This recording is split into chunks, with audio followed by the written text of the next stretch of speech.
Good evening, Northern Colorado. This is November 0, November Yankee Yankee. My name is Bart. I am in Evans, Colorado, and I will be net control for this evening's NCARC TechNet. The purpose of the TechNet is to enlighten amateur radio operators on topics of a technical nature. We will do our best to answer any technical questions to benefit all listening. If a subject has never been clear to you, this is an excellent opportunity to find an answer. If anyone feels they have information that will help regarding that subject, please give your call sign and network control will call on you. Late check-ins are welcome throughout the net. If you have something to contribute and you have not checked in, please check in first, then contribute. Checking in is very easy. You say your call sign alphabetically, N0NYY. You say your call sign phonetically, November, 0, November, Yankee, Yankee. And you do this slow enough that a gimpy old man can write it down easily. And then you announce your name, Bart, and where you're located, Evans, Colorado. This net may be interrupted at any time for emergency or priority traffic. If you need to use the system for an emergency during the net, please say break and give your call sign. Or, say break and give your call sign. We will acknowledge you and suspend the net until you advise that you are clear. Is there any emergency or priority traffic at this time? All right, hearing none. All licensed amateurs with privileges in the 70cm band are encouraged to check into the net. Club membership is encouraged. It's always good to support your local clubs, but it is not required for participation within the net. I really do speak English, bear with me. Check-ins are requested to count participation. No checkout is required. This is N0NYY, net control for tonight's NCARC TechNet. As I mentioned before, when checking in, please give your call sign slowly. I just found my script, so now I'm back on track. Give your call sign slowly, first alphabetically, then again using the ITU phonetic alphabet. If everybody uses the ITU phonetic alphabet, everybody gets used to it, and when people hear it, they don't even have to think. They can just write the characters down without having to put any thought into it.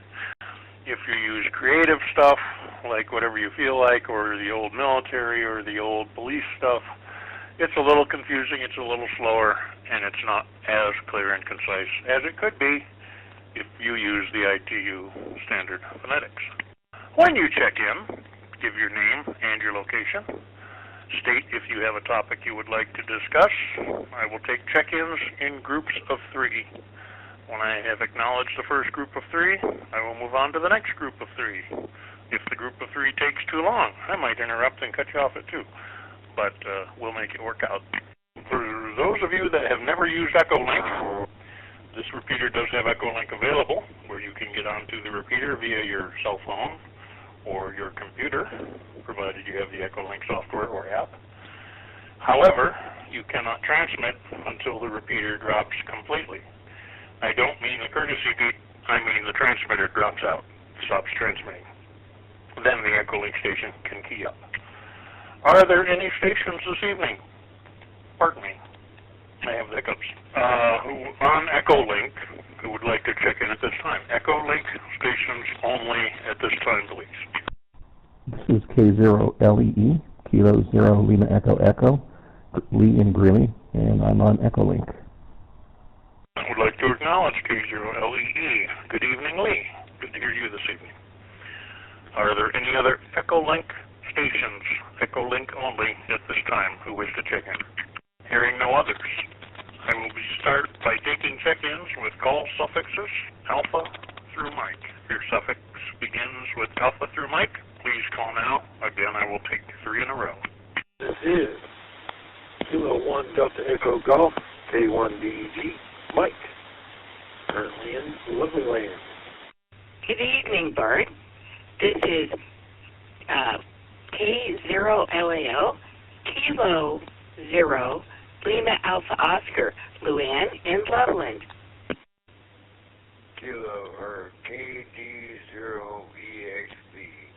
Kilo Delta Zero Echo X-Ray Victor, Brian Greeley, go Nuggets. All right, we'll take a pause there. And I would like to acknowledge K1DEG. That's a familiar call. I've heard that in the past. Do I know you from somewhere? K0LAO, another familiar call from the ancient past. Good evening, Luann. And KD0EXV, Brian. All right, next three suffixes alpha through Mike, please. K0MLG, Kilo 0, Mike Lima Golf, Marty, Wellington. This is AE0KO, Alpha Echo 0, Kilo Oscar, Brad, Wellington. This is N0EMP, November 0, Echo Mike Papa, Greg in Fort Collins with Debbie, K0DBE, Kilo 0, Delta Bravo Echo. All right, I got 4 out of there. Good deal. I would like to recognize Marty, Brad, Greg, and Debbie. Hey, that's quicker than saying the call signs. Let's see. Next group of 3, if we could. Suffixes alpha through Mike only at this time. Whiskey 0, Lima, Echo, India, W0LAI, Chad, and Stout. This is W0, KJM, Whiskey 0, Kilo, Juliet, Mike, Kyle, Collins. This is Kilo 0, Hotel, Alpha, Kilo, K0HAK, Dave in Fort Collins. All right, we'll break there. I would like to acknowledge W0LEI, W0KJM, K0HAK. I'm being inconsistent. I'm sorry. That's Chad, Kyle, and Dave. Okay. Next group of 3. KG5 LQZ, Kilo Golf 5, Lima, Quebec Zulu, James in Erie. Kilo 0 Alpha Zulu Alpha, K0AZA, Ron in Fort Collins. All right. I would like to acknowledge James and Ron. Good evening, both of you. Let's go ahead and open it up to all suffixes. All suffixes. If you would like to check in, go ahead and call now, please. Again, groups of 3.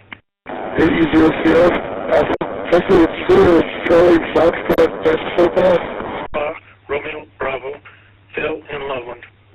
Right there. I got AE0CF and the doubling station. Oh, was that Phil? Yes, sir. K0BRB, Kilo 0, Papa, Romeo, Bravo. Excellent. So I got 2 out of that group. I got AE0CF, Ben, and K0PRB, Phil. Was there another station in there? Go ahead. Kilo Delta 0, Uniform Sierra Bravo, Mike, Phil. Okay, you got Ben, Phil, and Mike in that triple there. Mike, that was a little bit fast. I have trouble rating that fast, but I got it. Kilo Delta 0, Uniform Sierra Bravo in Bellevue. All right, next group of 3, all suffixes. Please call now. This is KB0YDN, Kilo Bravo 0, Yankee Delta November, Eric, Pinewood Reservoir. All right, we'll acknowledge Eric. Late check-ins are allowed at any time. We can pick up additional people anywhere along the way as need be. I do have one announcement for those of you who are interested in four-wheeling. There will be a four-wheel trip with mostly hams and a good high school buddy of mine who's not a ham yet. This Friday. The time has kind of not really been determined. We were originally shooting for 9 o'clock, but maybe a lunch thing looks better. There are a couple of issues surrounding this. Let me drop it. One is the website for these trails that we like to go play on it does not announce the opening status of the gate until Thursday. At this point, our plan is to go up Bull Hill Road. That is off of 36, immediately east of Estes Park.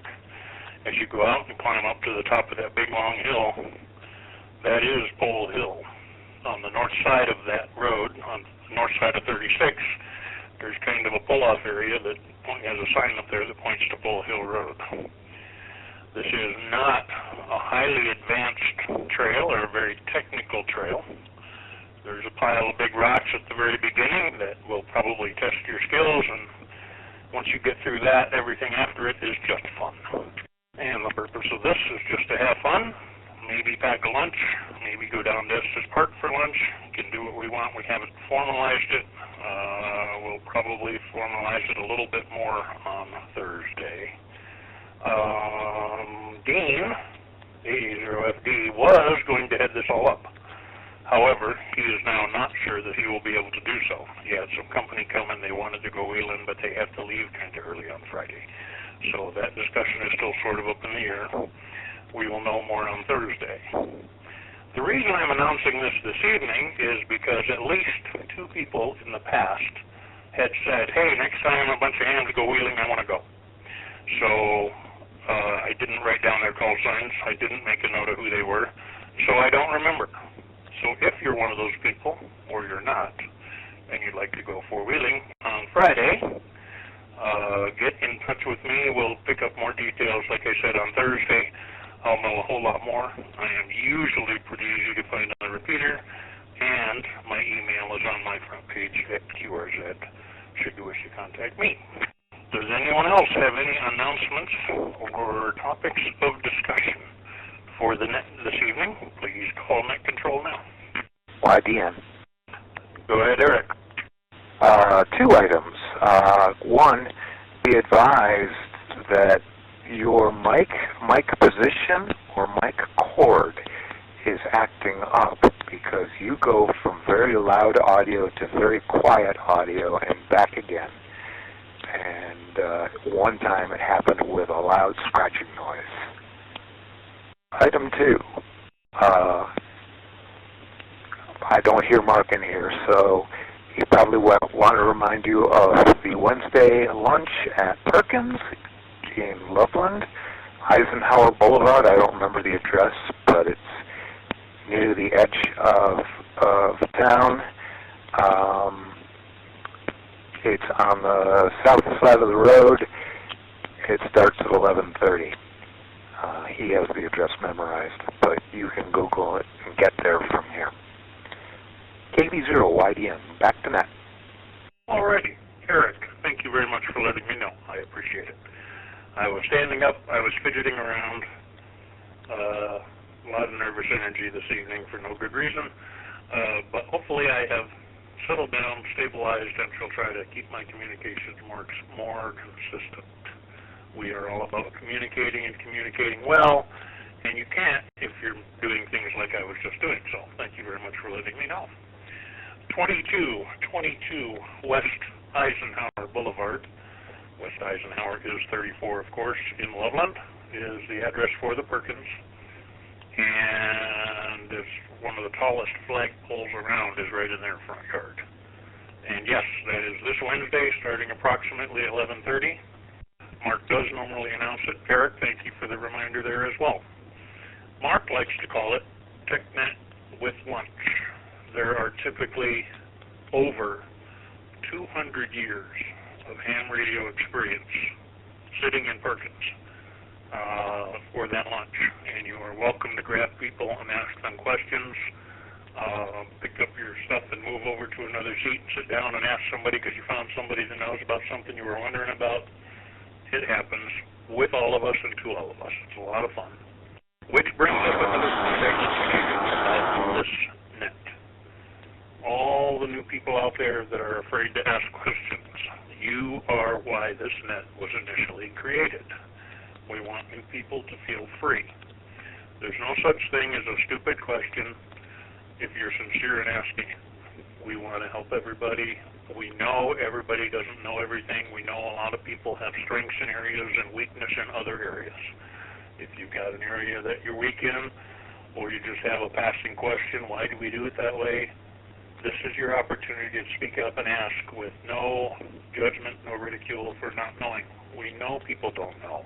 That's why the TechNet was created. It was originally designed for new technician class licensees, But no matter what your class of license is or how long you've been doing this, there's stuff you don't know well, and questions pop up. This is the opportunity to feel free to ask them. Are there any other stations that would like to check in at this time? KE0OXS Kilo Oscar X-ray Oscar Sierra. Oh boy. Some days my brain fails me. I'm sorry. KE0OXS Buddy and Really Mobile. Kilo Foxtrot 0 Golf Quebec Hotel, KF0GQH, Kent in Wellington. Somebody had knee surgery in your family, and I hope they're doing very well. If there's any way we can be of help, don't hesitate to ask. I'm only a few blocks away. Any other check-ins this evening? KF0LDS Kilo Foxtrot 0 Lima Delta Sierra North. All right, that acknowledges KF0LDS. I believe it's normal. And normal, what town are you in again? I can't remember. I missed it if you said it. My brain's just not working right. I'm from Lakewood, but right now I'm leaving Wellington on my way back to Lakewood. Mobile. Mobile, got it. Buddy, you doubled, go ahead. Kilo Echo 0 Oscar X-ray Sierra. I got it out right. Mobile, on my way home. Just started listening. Roger, Roger, very good to hear you. You need to get back on that radio a little more often, but like I said, I know things are busy at home right now. Thank you for checking in. Any other check-ins? KF0GQH, Kilo Foxtrot 0 Golf Quebec Hotel, Kent in Wellington. This is KD0CYE, Kilo Delta 0 Tango Yankee Uniform, Joe in Loveland. And I do have kind of an announcement. WW8L, Whiskey 8 Lima, Tim in Windsor. All right. That acknowledges Kent, Joe, and Tim. Thank you all for checking in. Good to hear you. Joe's in Loveland. I didn't write that fast. Okay, got it. And Tim's in Windsor. All right. I am now officially caught up. So, we haven't had any other subjects come up. So, Joe, go ahead and take it. Well, this is kind of a plug, and I shouldn't do this, but I have to tell you guys the story. I've got a Meritron amp. Let's not go into that. And I've got a Yaesu FTDX 1200.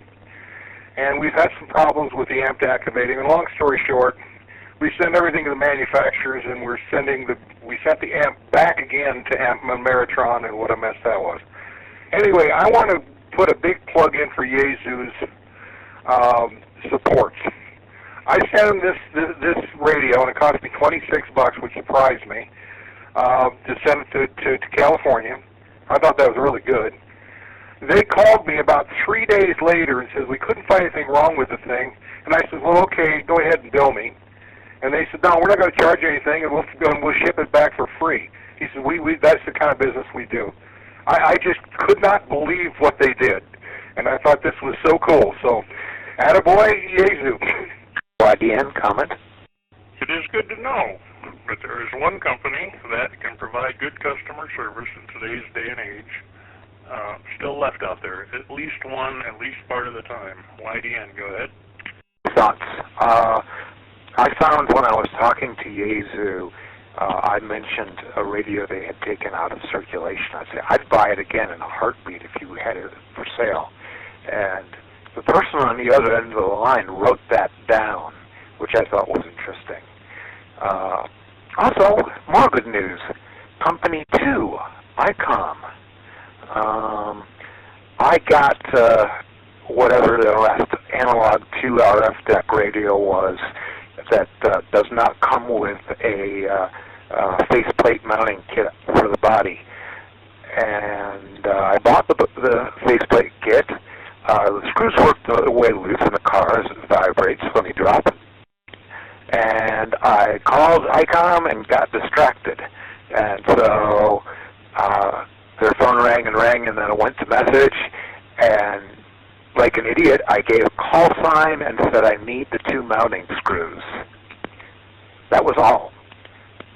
3 days later, they showed up in the mail. No charge. Just they looked up my call sign, looked up my address, and just sent it along. KB0YDN, back to net. All right. Well, there's a certain amount of experience there that can say that at least 2 of the big 3, Yaesu and ICOM, but I haven't heard about Kenwood yet, are still relying on good customer support. I'm really glad to hear that. I have a feeling you're not going to have that kind of luck with some of the other companies. Some of the other companies where you can buy 3 radios for the price of any one of the other radios, but you're still not going to get that kind of support. And the mic connector's going to fail anyway. So that's my complaint about the Chinese radios there. Okay. Do we have any other subjects, topics of discussion, or questions for the net this evening? This is N0NYY Net Control for this evening's TechNet. Hey, Joseph. Go ahead, Ben. Just as a curiosity, people who used APRS transmitters to transmit the locations. I know people use their 50-watt radio to do it, but I do know there's smaller ones with their own individual battery and probably transmit no more than a watt or so.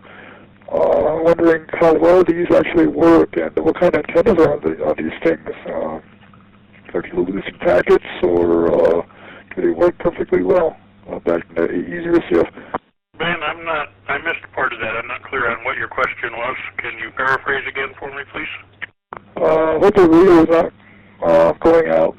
Just curious. I know people are using their 50-watt radios with some external equipment or even internal equipment, and that's probably going to work pretty well. But just wondering about people using, I know there are these small, self-contained, low-power units that only transmit like a watt or so. I'm just wondering how well these actually work. And the lower power radios, other than hooking an HT up to a mobile antenna or a base antenna, and if you're in a reasonably good location, that seems to work pretty well. Does anyone else have any experience with the low power radios? I presume we're talking UHF and VHF here. MLG. Go ahead, Marty. Ben, so you're just looking for something to do APRS standalone? Actually, just a curiosity. I just wondering what would happen if I tried to design my own self-contained unit that has its own GPS unit, a microcontroller, and a small transmitter that's really, really low power. I'm just wondering what the chances of it actually being received or not, since it's only going to be less than a watt or so. Well, the only APRS gateway in the area is up on Horsetooth. So, yeah, I mean, if you can hit it with an HT, you're going to hit it with 1 watt. Probably, the Loveland, Fort Collins area would work. Have you heard of the Tiny Tracker APRS radios? Yeah, I've seen a lot of them on the, already you can buy off the shelf all those small units. I'm just wondering what people's experience are with those, and they're probably very similar to what I see with the home-built unit. Yeah, I mean, if you're going to design one and build it, I say go for it. It's just like anything else, line of sight. And I don't know how well the NCARC gateway for APRS hears. I know for the Colorado Marathon, I had my APRS under my pickup, and it didn't pick up anything up the canyon, anything basically about west of LaPorte, the town of LaPorte. But for your application, I think it worked great. Oh, cool. Okay, that's a piece of information that's interesting. Yeah. Looks like there are probably still some dead spots here and there, and you might actually need that full 50-odd watts with a base station type APRS unit. But okay, just curious. Just wondering if how well these things actually work or not. Thank you. This is easier TechNet. Okay, and it's bionics.com, Bravo, Yankee, Oscar, November, India, Charlie, Sierra.com, Bionics. They make the tiny tracks. For anybody that's interested in a tiny track, they are pretty handy to have, and then you don't take up one side of your VHF, UHF radio to do APRS on one band. All right, back to net. Hope that helped. K0MLG. WW8L. Go ahead, Tim. It's not 1 watt, this is probably 5, but I have had every version of the Yaesu handhelds from the VX8GR, FT1, 2, 3, 5 that do APRS at 4 or 5 watts, and I've always got into the Digipeater from inside my house in Windsor. Very good. I haven't done a whole lot of APRS outside of the vehicle, but in my garage I have a Radio Shack HTX404 on low power, which I believe is a half watt, and it has a little tiny 3-element tape measure beam at about 7 feet off the ground hanging from the ceiling, and it gets into this repeater from the garage apparently fairly well. All right. Any other questions or topics of discussion for this evening? Please call Net Control. M0EMP. Go ahead, Greg. Yeah, regarding the APRS, I have an APRS up at Rattlesnake Ranch, the property up northwest of Horsetooth Reservoir at 7,500 feet. And it is based on a 200 milliwatt, that's milliwatt, transmitter into a cheap little tiny mag mount dual band MFJ antenna that debuted one at a ham NCARC ham fest, and sitting inside the cabin up there, and it's the transmitter is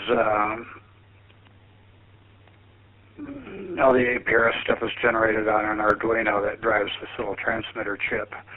And the intent was to just transmit about 6 miles away to the Horsetooth iGate, and it was doing that quite admirably.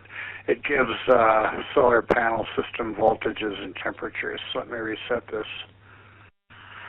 The iGate at Horsetooth has been getting deaf, and because my little 200 milliwatt signal, instead of hitting it, now it usually either hits an iGate in Greeley or one down near Boulder, and that's with 200 milliwatts and a short little stub antenna. M0EMP. MLG. Go ahead, Marty. MLG. Well, that's good to know, Greg, because I watch my APRS tracks down there, and it's like, it's not picking this up. So it's not good to know it's going dead, but now I know why it's not picking up my signal. Thanks for that info. K0MLG. And I'll add this while we're on the APRS. It's in the works. We have all the pieces. I'm going to have APRS at my house, an antenna on the shop probably, and that should cover about mile marker 4 into Wyoming on I-25, the entire Red Feather, Clear Canyon, and places where Horsetooth just can't cover. So hopefully we get that done this year for the APRS users, which I highly recommend. If you're a mountain person, you can send text messages and emails via APRS, as long as you go into a gateway like I'll have here, and Horsetooth has a gateway. But it's a really neat form of communication, and was designed by a pilot to find lost planes. K0MLG. AZA. Okay, let me find the right microphone. There's too many. AZA, go ahead, Ron. Thanks, Bart. K0AZA. One other thing I can add to the APRS conversation, the W0DMR group, Ivan and crew, have an APRS on their Horsetooth repeater, and it's DMR. So I set it up and use it, and it works real well. Setting it up, you got to stand on one leg and hold your mouth just right. That isn't anything to do with their repeater. It's the way that APRS works with DMR. You actually have to go into your Brandmeister account and set it up. Once you do that, it works real well. So that's another option if the analog APRS at some point isn't working and you have a DMR repeater nearby that supports it. K0AZA, back to net. TYU. Go ahead, Joe. Hey, Ron, what frequency is that on? That's the first time I've heard of that. Joe, I'll have to look it up. It's on their 70 centimeter repeater of the course tooth, but I'd have to look up the frequency. And somewhere I've got the documentation on how to set up the APRS in Brandmeister, because I said it's not intuitive like most things are. But I'd be happy to email that out if you'd like. Don't you? I'll go ahead and put it on the website too. That's interesting. I guess I can see why they couldn't do it, but I'm sure it's not the 390 frequency. So, okay, back to net. Sorry. No apology needed. That's why we're here, right? Joe, question for you. Would you care to discuss a little, or give a little bit of information on the HF in the park we just did? Sure, it was almost wet. I tell you, that was a very, very good. We had 30 people that showed up. I forgot to count the other people that were there. 30 people showed up. James did his best and did an excellent job as usual, talking about HF in the park, or actually talking about HF lingo and various other things that are a little bit different than what you're used to on UHF and VHF. And then we went around and Bart, you had a really neat system. Mike Ring did. I'll let this drop. Greg had a portable NBIS, which I thought was really, really super. Bob, you had, I wasn't sure what you were running over there because I was doing that, and then we, of course, showed the new system, our new pod system for the van.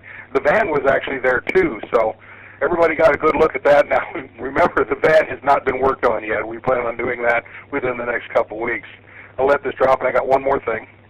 And I'm getting a list from James on the van, and we're going to be doing some work on that. I'll be looking for work parties over there, probably out at his place to do it or here or whatever.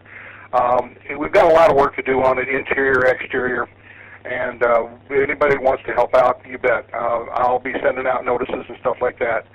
I do appreciate everybody helping out. This is a really good deal.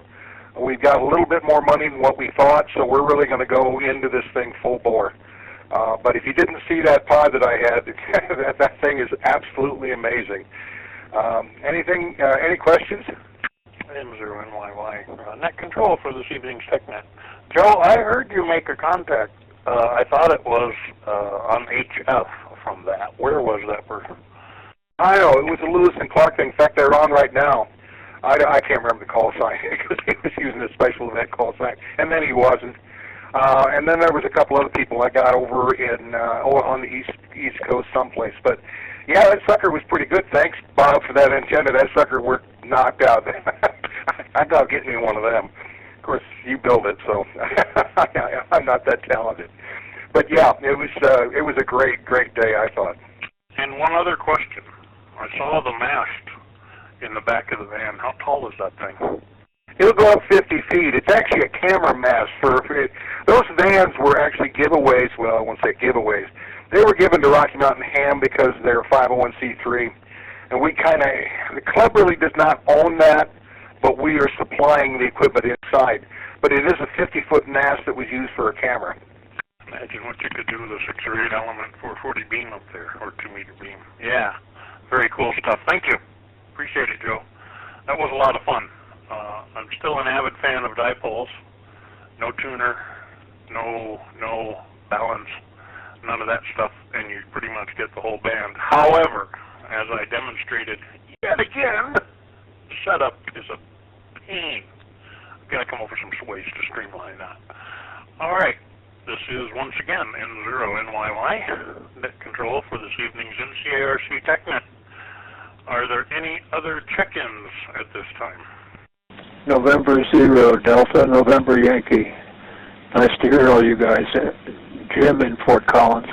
N0TNY, acknowledged. Thanks for checking in, Jim. You make number 23 this evening. Do we have any other topics of discussion or questions for the net? Please call now. Well, hearing none, I unfortunately had to leave my lawnmower in pieces in the backyard, and I'm not sure how long those pieces are going to stay dry. So I will go ahead and close the net this evening at 6:45, pretty much straight on. I would like to thank everyone for checking in. I'd like to thank NCARC for the use of the repeater and for indeed sponsoring this net.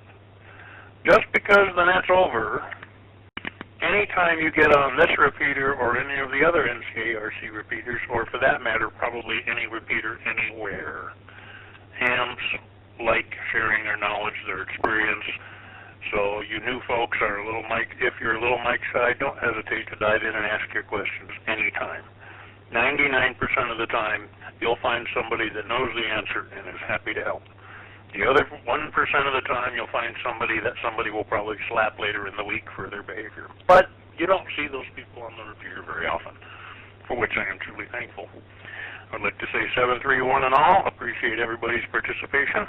And this will terminate this evening's NCARC TechNet 73N0NYY. This presentation was brought to you by the Northern Colorado Amateur Radio Club. For more information, visit our website, ncarc.net. Thanks for watching, and don't forget to like and subscribe.